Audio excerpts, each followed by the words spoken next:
All right, everybody, welcome back to another video. This is CLM Talks Hoops, back after Game 3 for the New York Knicks and San Antonio Spurs. Spurs were able to take a demanding win on this one, not able to go down to 0-3, which is very huge for the San Antonio Spurs. As we talked about and everybody knows, if you go down to 0-3, that is pretty much a series ender. No team's ever done it, and I don't think it's going to happen anytime soon in my lifetime anyway, so good for the San Antonio Spurs. Few things that I really want to touch on, and we'll get into some very specific ones later on. But overall, I don't care if you're a Knicks fan, Spurs fan, or whatever. It's not obvious. I got my team on, so I shouldn't be complaining about any sort of refereeing, apparently, to Twitter. But that was a horrendously reffed game. I know there's been a few moments in games 1 and game 2 that's been a little iffy, but you can't ref a perfect game. It's never going to happen. I get that.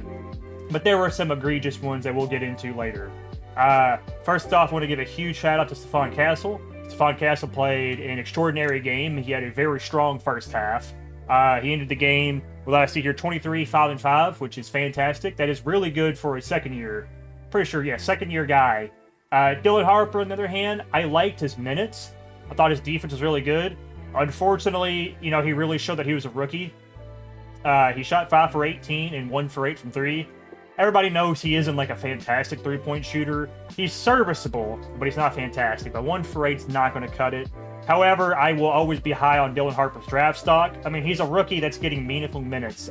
Looking here, he played 32 minutes. 32 minutes done in OT. That is pretty much starter minutes as a rookie.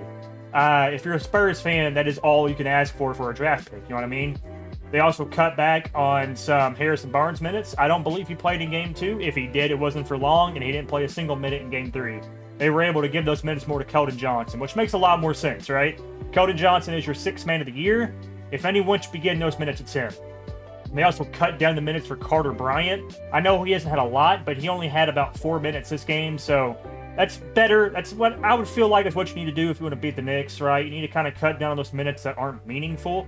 Give them to more valuable minutes, like players, where you can give them more to Keldon Johnson, more to Luke Cornett, because not that these guys are bad. Harrison Barnes and Carter Bryant aren't bad players, but definitely in the playoffs, those minutes should be going to other people. So I'm glad that Mitch Johnson and Sean Sweeney and all of them have made this, the coaching ability to do that. Karl-Anthony Towns, unfortunately, did not have that same Game 2 level of energy. Was not very happy with how he played this game. Karl-Anthony Towns, he has not taken a lot of threes. We've talked about it. Everybody knows Karl-Anthony Towns as pretty much the best big shooter ever.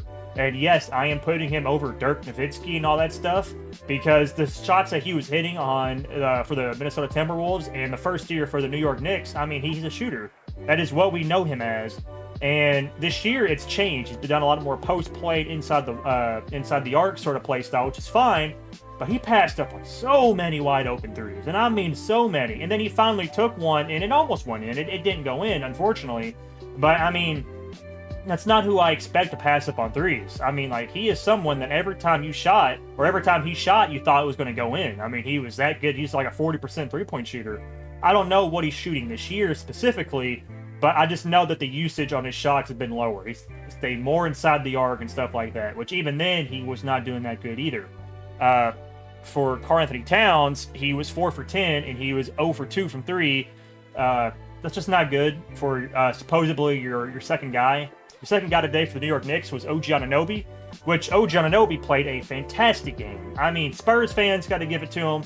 Knicks fans are loving it, and everybody that's just watching it is loving OG Anunoby. He played a fantastic Game 3. He hit a ballsy corner 3, trying to get the game back to where it was. Which, I mean, Dylan Harper, that was 100% smothered green, is what that was for any 2K player. Like, that should not have gone in. But yeah, everything he did, I was a very big fan of. He's still playing that bully ball where he gets into Wemby's chest, is able to kind of pump fake and get a dunk off of it. So all that's going to be pretty appreciated. The other running mates, Mikal Bridges, unfortunately, that's a rough one. He's, not going to give him a Chet Holmgren, because he only had 2 points, but he's not anywhere near the level of Chet Holmgren. But going from, if I remember, he was 7 for 8 going into the fourth quarter for Game 2. And then for here, I mean, 1 for 5. He only had 5 shots, and he only made 1. 2 points ain't going to cut it, right? Like, this is a guy they traded 5 picks for. 5 picks for a guy that gives you 2 points a game. Or 2 points for this game. Now it's one game. It's not let's not overreact, right? Like he hasn't had bad games 1 and game 2, right? It's just sort of like keep that on a notch, right? Like having 2 points, I would feel like the Knicks may try to get him more involved because he was so important when Brunson was off the floor for game 2. Him being able to get that spark and keeping the Knicks to maintain their lead before Brunson came in is fantastic. That's all you can ask for. I don't know if he doesn't strive enough to when they're down to be able to get you buckets, stuff like that. But like I know that when they had the lead in game 2, he was able to continuously hold the lead. So maybe we'll try to get him more touches, stuff like that, trying to see what he can do more off the ball. Because a lot of his shots, if you know Mikal Bridges, he's kind of transitioned more into like a mid-range shooter. He's always had a good 3-ball before he changed his shot, but he kind of shoots those corner threes and then he'll take little fading free throw shots. So try to get that more involved in the offense because Jalen Brunson, he already has a high enough workload as it is, right? Like he's he's probably average at least 28 shots a game. I mean, I know he had 30. He had like 31 or 30 on 31 points, 31 on 32 points, whatever it was. Like it was ridiculous. So I know he's above 25 shots a game, and this game's no different. He had 25 on the dot actually, and he had 32 points. So I don't got much bad things to say about Jalen Brunson. I mean, he's always going to play hard. Going back to the refereeing, I don't know how anyone feels about it, because Shaq seemed to be very keen on it. He thought that Wemby was in the right. I don't care if it's playoff basketball. I do not care if it's, regular basketball or whatever, right? The play where Jalen Brunson, I think he was grabbing Wemby's jersey potentially, so call a foul on that, whatever. But Wemby, with the ability to drive someone's, I think he took his forearm or his whole ass hand and pushed Jalen Brunson's neck down and pushed him down, right? That's not basketball. That's not basketball at all. Like I don't agree with that in the slightest. I don't care who you are, right? You could be on my Thunder. You can be like a really good player or one of my favorite players. You do that, that's not cool. And I don't believe that should be glorified in any sense. There's a difference between getting somebody off you and doing that. Like that's damn near flagrant too. Speaking of flagrants, there were 2 instances in this game where it was either potentially going to be a flagrant or not a flagrant. And anybody that's watching this video, please let me know how you feel because I want to gather more information on this. We'll start with the Stephon Castle, Jalen Brunson one. I've heard 2 different sides of this. The first one being that Jalen Brunson was not going for a box out. And so when Stephon Castle was running, it kind of goes into a common foul scenario where, Jalen Brunson, it's not back towards the basket. He's faced the complete other way, kind of looking at Stephon Castle. That's not a box out, so it should be allowed to be a little more physical. I don't personally agree with that, but I can kind of see where you're going from if someone's not going for an official box out. The way that I look at it, which, like I said, I'm open to change my mind. I would just have to get a lot of people to kind of like sway me in this direction or the other direction. It's where I don't understand how the ruling for a flagrant involves windup. That is the number one thing they always say. Well, anything above the neck for contact, that's number 1. But the number 2 is always like wind up and then follow through and all that other garbage. So Stephon Castle was running damn near full speed and he kept his arms like this and then he shoved, right? So it kind of like stopped like this and he full shoved Jalen Brunson. He fell. Did Jalen Brunson flop a little bit? Sure. I mean, that's just kind of like who he is. He definitely like sells calls, and as Stephon Castle has said before this final series that he sells calls too. It is the way of the game. You will do what you can to win the game. It's how it is. I'm sorry, fans. I mean, your favorite player is going to exaggerate calls. It's just how it is. However, I don't agree with it. Tim Legler was saying that he thought that it was a common foul, and I agree with Richard Jefferson that I think that if you are full sprinting into someone, regardless, because he was stationary, Jalen Brunson was stationary, I don't care if you didn't do this or this. If you are running full speed into someone, that is a wind-up in my opinion. Like, just because your arms wasn't in a follow-through position, speed is a wind-up. Like, you are full-on momentum tackling somebody, right? Like, that's the same as if you were to charge somebody with your shoulder, right? I mean, you really can't, extend your shoulder like that. I mean, you could definitely, point it down and do stuff, but, I mean, that should be a flagrant to me. I feel like that play was a flagrant against Stephon Castle. I didn't think it was a play on the ball, and I didn't think that it was any sort of relevancy to try to even go for the ball at that point, right? Like, that's redundancy. It's the same damn thing. But you know what I mean? It's just, I didn't feel like that was a basketball play. And when it's not a basketball play, that should be ruled up to a flagrant too. Now, I won't go that far, but, the ruling is very dumb to me. Because there's been a lot of dumb stuff.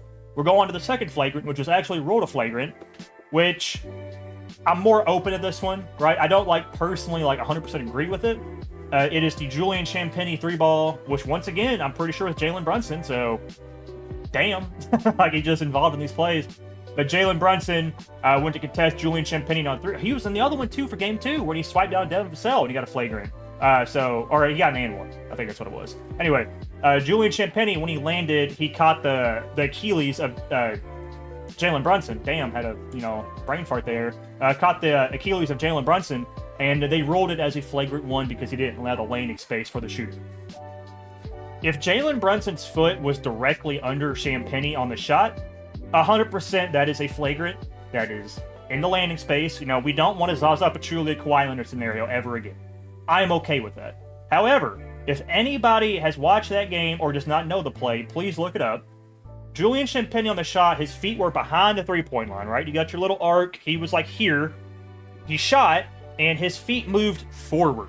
Like the one that got hit where Jalen Brunson was. Like, the foot moved forward, right? If you're jumping forward on your jump shot, I get it to a fault. But, it was one leg, and it fully, I'm not going to say full extended, but it moved forward enough to where it grazed Jalen Brunson. It ain't like Jalen Brunson, jumped into him directly, and then Julian Champagnie was straight vertical on his jump shot and fell down. No, it was movement. He moved forward and landed on his foot, and that is a flagrant foul on Jalen Brunson. I don't agree with that. I don't personally agree with that, right?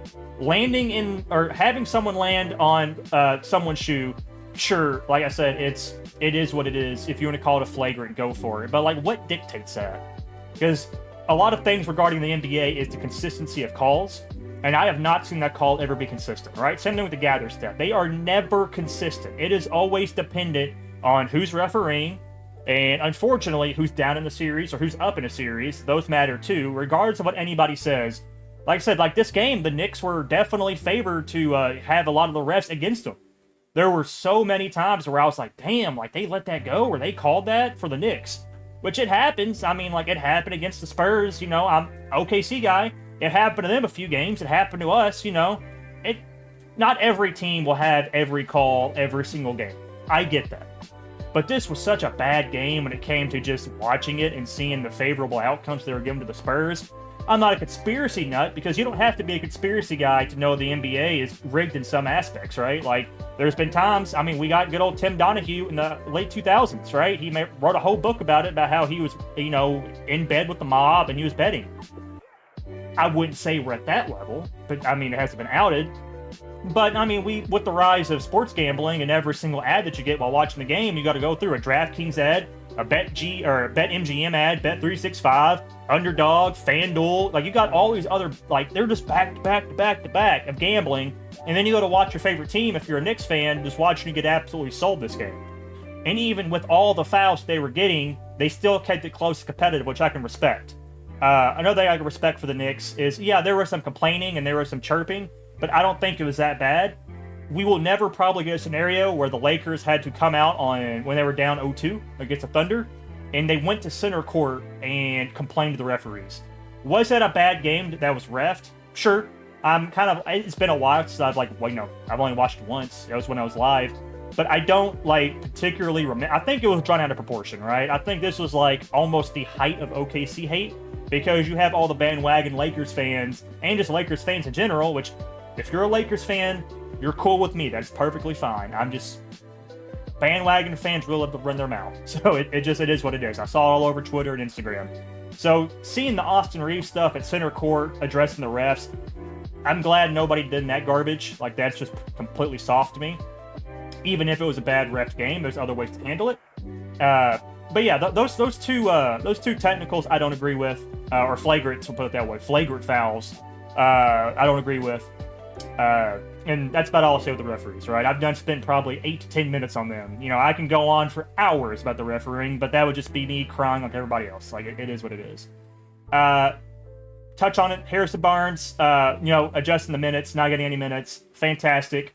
On the other side, the New York Knicks, they had a 10-man rotation, and it wasn't like they had a lot of minutes. It was 10 to 11. They have Jeremy Sochan here listed. I don't even know. He didn't have a stat. I don't even know why he's on there. But like a 10-man rotation, it's weird, isn't it? Like that is super weird. You know, if you were a Knicks fan, of having Tom Thibodeau and like your whole entire like 7-man rotation's all you ever had. So like when you went into the playoffs, it was a positive and a fault where you didn't have to rely on a bench guy to save you, right? Like you just knew, like your rotation that you ran in the regular season, what you were going to run into the playoffs, which is fine. But when moments like this happen, where like, yeah, Landry Shamet didn't have a good shooting game, unfortunately. You know, he's been the hero of New York for the past few games, right? Now we had the captain of New York. He's been the hero of New York with his shooting. You can't win them all. You know, you can't win them all. Just it is what it is. He hasn't been playing well. Deuce McBride has not been playing well for this particular game. Anyone off the bench? Jordan Clarkson had some really good minutes, which is very surprising because he hasn't been used that much in this playoffs. His defense wasn't too bad either. It was pretty aggressive, and that's not what I would associate with Jordan Clarkson, his defense, right? But I'm glad to see that he's hustling. You can tell that he wants it, right? When you can tell a player wants to win, it is a nice thing to see. Not that I'm a Jordan Clarkson hater, but I mean, as we all know, he's a bucket getter. He ain't a defender. That's why you have him on a team, to get buckets. And he got buckets. He got a good shot.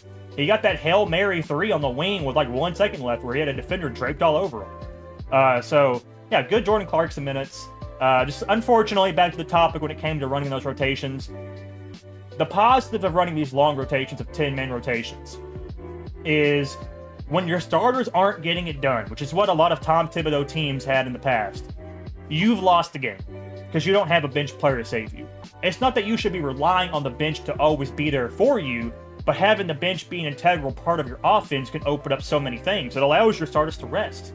You don't have to worry about your starters getting injured, especially when they're up and they tear their fucking ACL on a hop step, right? Like, you don't got to worry about all that stuff.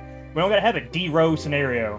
But just having like a 10-man rotation is so important to me. I'm glad that people are opening up more to it. I mean, the Thunder ran it, but now we're really high up on our bench where we can run people all the way to Kendrick Williams. So that is really cool.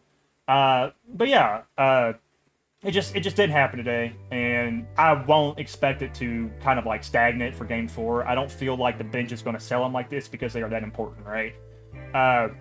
One more thing before predictions. Wembanyama. Not much I can say. You know, I was really hoping this would be a Game 2 performance, you know, having 34 points. But he was everywhere. I mean, he was hitting timely threes. I mean, he finished with 34. Should have finished with 37 if Keldon Johnson didn't decide to completely football shove Mitchell Robinson into his own player, which could have injured Wemby, so that could have been bad. You know, Keldon Johnson would have been burned at the stake if he would have got Wemby injured. So, good thing that didn't happen, you know. But yeah, just a fantastic game. That is what you want your star player to do. Don't have anything really bad to say about Wembanyama. He hit his spots. He was there. When they ran small, he went big. Every single time he would go in the paint. He didn't settle. He was there on the slips. He was there to get rebounds, there to get dunks. I mean, like, that is how you play with a 7-5 guy, right? Like, he wasn't playing soft. If anything, Karl-Anthony Towns was playing soft this game.